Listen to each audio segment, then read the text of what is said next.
nasa ospital po ako. Nasa ospital. Sinong na ospital?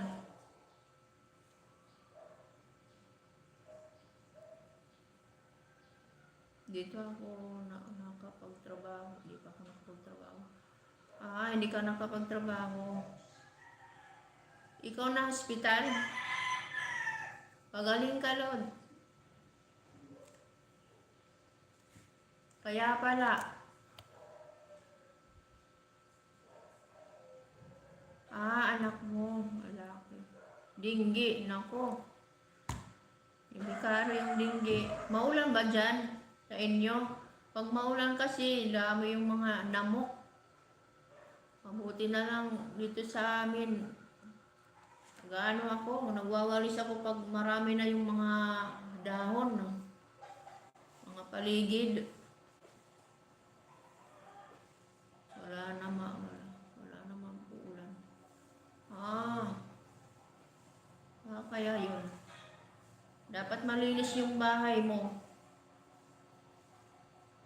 Pero mga busy kayo, busy ka, busy yung misis mo sa tindahan. Wala nang time maglinis ng bahay.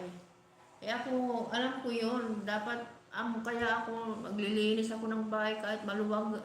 Tapos sa bakuran, nagwawalis ako.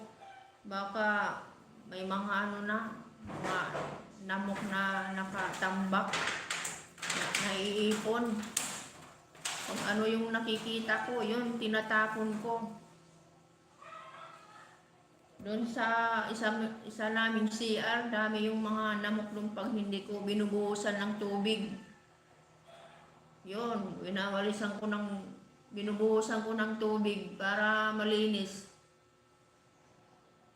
Na doon sa labas yung CR namin yung isa. Doon sa may bakuran na mayroong bomba. CR namin yun sa labas. Dami yung nakatambak doon sa mga namok. Kahit maluwag, wawalisan ko. Basta wag lang yung may araw na.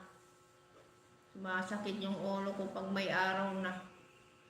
Maaga pa ako, nagwawalis na ako doon.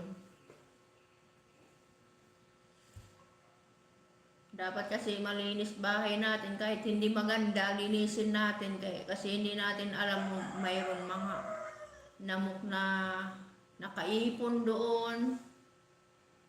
Diba? Sa mga paligid. Kakapagod. Pero wala tayong magawa. Kailangan kumilos, maglinis. Paghapon, pahinga.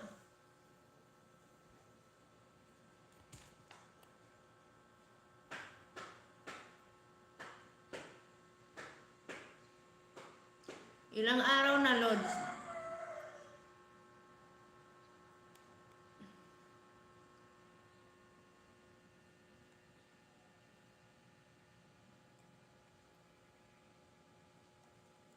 Tingnan natin. Katil yung erong ko.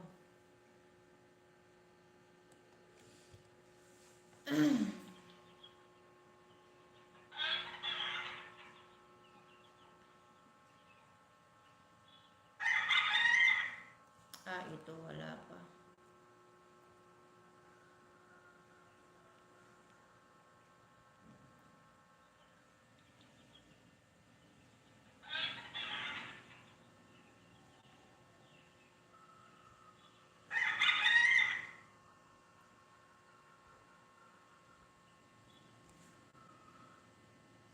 Good morning! Happy Tuesday! Good morning, guys! Hello, viewers 5!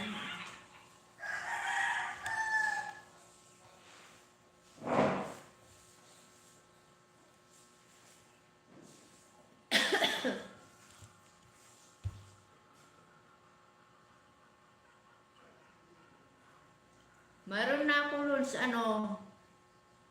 highlights na pupunta sa long video. Dapat nakahiga yung cellphone.